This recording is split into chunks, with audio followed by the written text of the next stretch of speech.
안녕하십니까, 신주기 목사입니다. 신주기 목사와 함께하는 마가복음 제5강입니다. 오늘 5강에 제 모습이 좀 달라졌죠.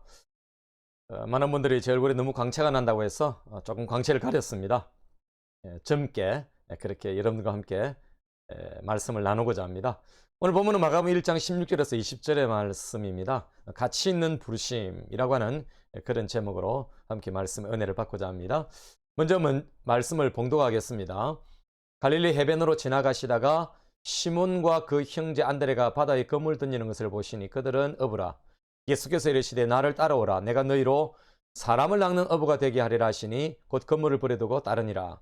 조금 더 가시다가 세베대의 아들 야고보와 그 형제 요한을 보시니 그들도 배에서 그물을 깁는데 곧 부르시니 그 아버지 세베대를 품꾼들과 함께 배에 버려두고 예수를 따라가니라. 오늘 이 본문에 보면 두 가지의 이제 그런 장면들이 나오죠. 16절에서 18절 또 19절에서 20절 장면이 좀 다릅니다. 내용이 다릅니다. 그러나 병렬 구조로 그렇게 같이 가고 있죠. 가시다가 19절에도 가시다가 또 보시니 따라오라 되게 하리라 부르시니 그 다음에 버려두고 따르니라 따라가니라 이렇게 구조를 갖고 있습니다. 자, 먼저 예수님의 은혜와 부르심이라고 하는 그런 제 모습으로 우리가 발견하게 될 텐데요. 제자들의 소명을 통해서 우리 자신의 그런 소명을 그렇게 발견하는 시간이 되기를 바랍니다. 아까 좀 전에 우리가 본문을 보셨지만은 예수님이 지나가시다가 보셨다라고 말씀하시는데요. 여러분, 그것은 지난 시간에 제가 말씀드린 것처럼 한 1년 정도의 교제의 시간이 있었다라고 여러분 그렇게 보시면 되겠습니다. 그 다음에 따라오라 되게 하리라 이렇게 말씀하셨는데요. 이것은 이제 교제 후에 1년 정도의 예수님이 준비기 기간 동안에 이 제자들과의 깊은 교제, 인격적인 만남 이후에 우리 예수님께서 부르셨고 또 따라오너라 되게 하리라 이렇게 하시면서 따랐다라고 그렇게 볼 수가 있습니다. 그러니까 그냥 아주 적극적인, 그리고 전혀 본 적이 없는데 만났는데 말씀을 듣고 순응하고 그런 것이 아니라 관계 이후에 이런 말씀에 순종이 있었다라고 볼 수가 있는 것이죠. 우리 예수님의 이런 제자들의 부르심에는 약속과 확신이 있습니다. 사람 낚는 어부가 되게 하겠다. 즉 하나님의 나라에 대한 분명한 그런 확신을 심어주는 그런 메시지가 있는 것이죠. 근데 우리가 이제 여기서 이제 고민할 부분이 있습니다. 정말 우리 예수님의 부르시면은 후회가 없는가, 후회하심이 없는 부르심인가라고 하는 것입니다. 하나님의 백성이 될 자격이 그들이 있는가라고 하는 그런 의구심을 가질 수가 있죠. 그들은 대부분의 오늘 본문에 나타나는 그 제자들은 어부들이죠. 이 어부들을 부르신 주님의 부르심은 여러분 약한 자를 불러서 강한 자를 부끄럽게 한 부르심으로 바로 우리를 대표하는 그런 부르심이다라고 볼 수가 있을 것입니다. 로마서 11장 29절에 하나님의 은사와 부르심에는 후회하심이 없다 그렇게 말씀하셨죠. 하나님께서 세상에 미련한 것들을 택하사 지혜 있는 자들 부끄럽게 하려 하시려고 세상에 약한 것들을 택하사 강한 것들을 부끄럽게 하려 하신다라고 바울 사도는 고린도전서 1장 27절에 그렇게 말씀을 하셨죠. 그렇습니다.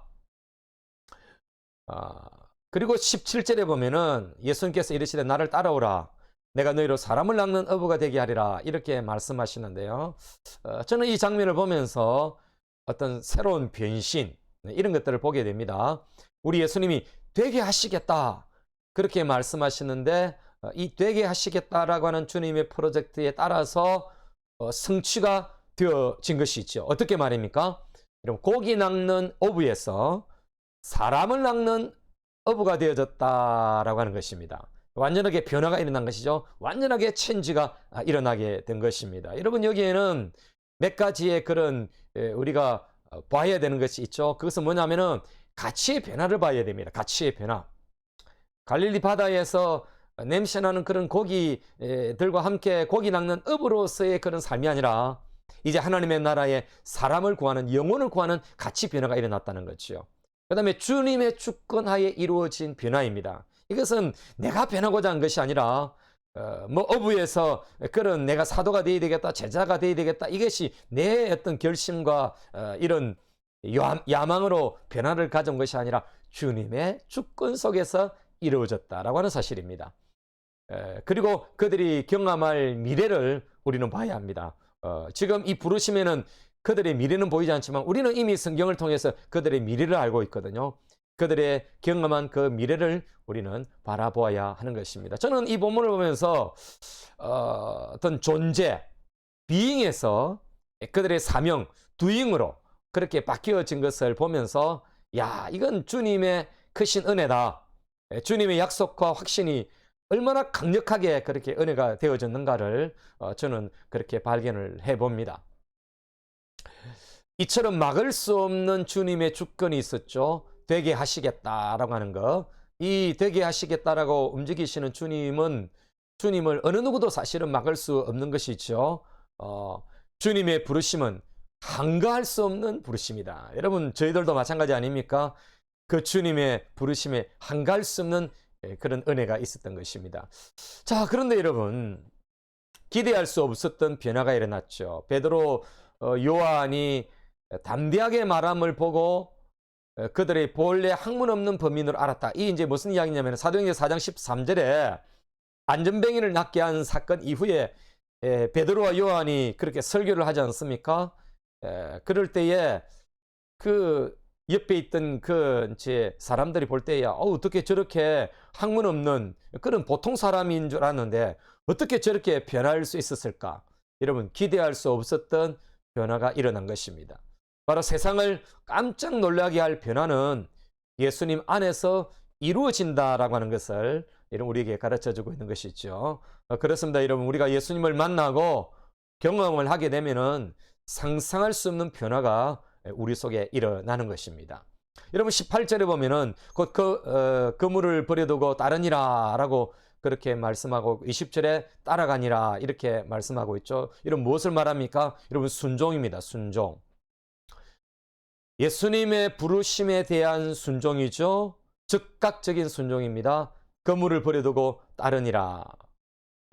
여러분, 아버지와 품꾼들 그리고 배를 버려두고 따라갔다라고 오늘 성경은 그렇게 말씀하고 있습니다. 우리가 여기서 기억할 것은 아까 제가 말씀드린 것처럼 1년 정도의 인격적인 그런 만남 이후에 예수님이 부르시니까 그 예수님의 만남과 인격적인 그런 교제를 통해서 예수님의 말씀에 대한 신뢰를 가졌을 것입니다. 그리고 나서는 그 말씀에 그 즉각적인 순종이 일어난 것입니다.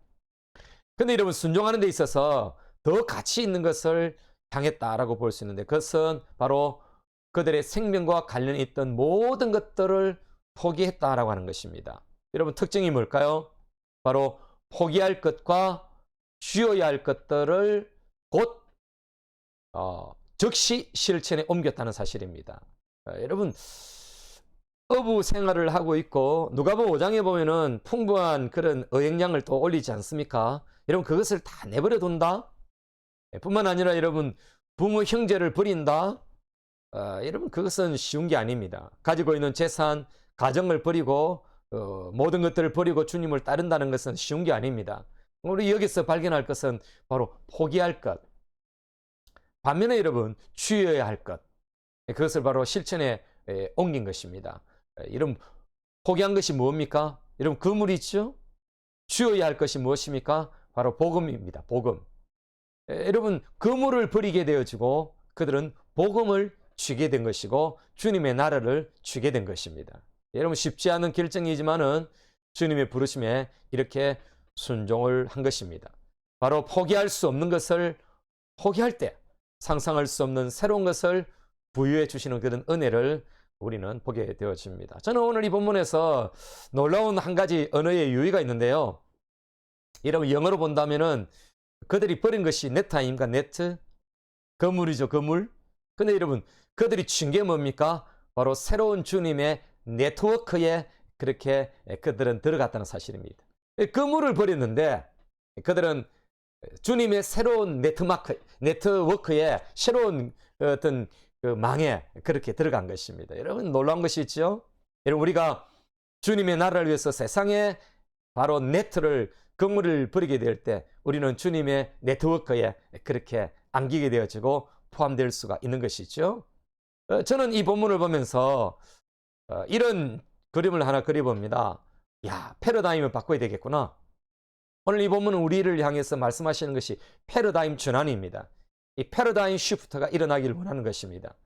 갈릴리 바다에서 바닷속에 살피는 그런 자들이 아니라 이제 유대와 땅끝에 영혼들의 심령을 살피는 자가 되어졌다는 사실입니다. 여러분, 이것은 나를 위한 삶에서 주님의 동력자로 유턴하기를 바라는 주님의 음성을 들을 수 있어야 하는 것입니다. 여러분, 우리도 패러다임을 바꾸고 우리도 바뀌어야 하는 것입니다. 오늘 본문을 통해서 우리가 결론을 내릴 수 있는 것은 바로 여러분, 선택의 기로에서 달려오던 방향을 바꿔서 한 번도 가지 않았던 방향으로 우리는 달려가야 되는데, 여러분, 그것은 쉬운 것이 아닙니다. 제가 이렇게 한번 그림을 움직여 보겠습니다.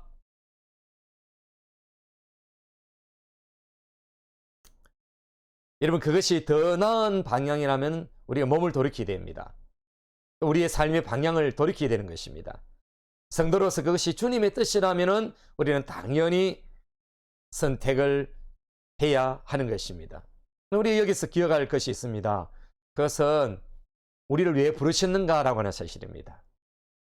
나의 존재에 대해서 깊이 한번 생각을 해보시기 바랍니다. 나를 부르신 주님의 목적이 뭘까? 주님이 나에게 무슨 비전을 갖고 나를 부르셨는가라고 하는 사실입니다. 내 삶에 주님의 비전이 무엇일까? 나를 향해서 주님이 무엇을 말씀하고 계시고 기대하고 계시는 것일까를 기억해야 되는 것입니다.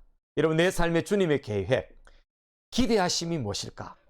오늘 이 짧은 말씀이지만 이 본문을 통해서 우리는 분명히 묵상할 필요가 있는 것입니다. 나를 향한 주님의 이런 비전을 반드시 기억하십시오. 그 주님의 비전을 보셔야 됩니다. 여러분, 내 비전이 아닙니다. 여러분, 내 꿈은 야망이고 드림이죠. 그러나 여러분, 주님이 주시는 것, 비전은 주님으로부터 오는 것입니다. 성령님을 통해서 그 비전이 오는 것입니다. 그래서 앰비션, 야망이 아닌 것입니다. 그런 드림의 꿈이 아닌 것입니다. 바로 주님의 비전인 것입니다. 이상인 것입니다. 그럼 왜 우리를 부르셨는가라고 하는 것입니다. 주님은 바로 나를 통해서 하나님의 나라를 염두에 두셨기 때문에 그런 것입니다. 이런 베드로를 부르시고 그 베드로의 네트를 이제는 이렇게 포기하게 만들고 하나님의 나라의 네트워크에 들어와서 하나님의 나라를 위해서 고기 낚는 어부가 아니라 사람 낚는 어부로 그렇게 주님을 부르신 것입니다. 바로 나를 통해서 하나님의 나라를 염두에 두고 계시는 그런 주님의 목적들을 우리는 기억해야 하는 것입니다. 여러분, 우리는 여러 가지 주님의 나라를 위해서 할 수 있는 것들이 많이 있으리라고 생각이 듭니다. 여러분, 문화사역이라든지 교육 사역이라든지 선교 사역이라든지 기술 사역이든지 또 여러분, 우리의 달란트, 우리의 은사를 마음껏 주님의 나라를 위해서 그렇게 쓸 수가 있는 것입니다. 저는 이 본문을 통해서 단지 성경 공부를 끝나지 아니하고 나를 향한 주님의 음성, 나를 향해서 주님이 가지시는 그 비전, 주님이 나를 통해서 하시고 싶은 그 일, 그래서 우리가 주님을 위해서 열심히 충성해야 되는 것도 좋은 일입니다. 그리스도를 위해서 충성하는 것도 중요한 일이지만은 우리가 딱 기억할 것은 뭐냐면은 내 안에 계신 그리스도께서 나를 통해서 사시도록 내 자신을 내어드리는 그런 순종이 반드시 있어야만이 나를 통해서 주님의 비전이 이루어지는 것입니다. 오늘 이 주님의 음성 여러분 들으시면서 한 주간 또 여러분 승리하시기를 바라고, 매 순간순간 나를 향한 주님의 비전이 무엇인가를 기억하시면서 묵상하시면서 여러분들이 승리하시기를 주님의 이름으로 축원합니다. 다음 주에 또 뵙도록 하겠습니다.